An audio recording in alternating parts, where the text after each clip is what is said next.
কত দিলেন? 200 টাকা? এর আগে কত 2000, 3000, 5000 টাকাও দিয়ে গেছে, কিন্তু গেট লাগানোর পরে আজকে পর্যন্ত কেউ 200 টাকা হাতে ধরিয়ে দেয়।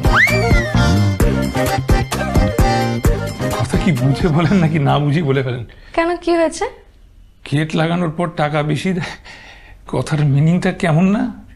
কেন, কি হয়েছে? এর আগে কত গেট লাগালাম, কখনো তো কিছু হলো না। কতবার গেট লাগিয়েছি। আচ্ছা, আপনি কি ভাবলেন বলেন তো?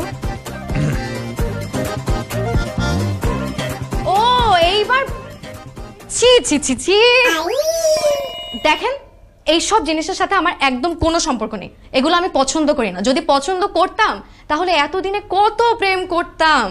আমাকে যে কত ছেলে পছন্দ করতো, আমি তো আসলে দেখতে শুনতে মাশাআল্লাহ একদমই খারাপ না।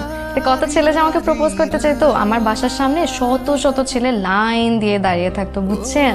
কিন্তু আমি না কাউকে কোনোদিন পাত্তাই দিতাম না, কারণ আমি তো জানি আমি কারোর সাথে কোনো অ্যাফেয়ার করবো না। যদি অ্যাফেয়ার করারই হতো তাহলে এতদিনে কত কিছু করতে পারতাম, কিন্তু আমি কখনো এমন কিছু করতে চাইনি, বুঝছেন? আমি তো লক্ষ্মী মেয়ে, তো তাই।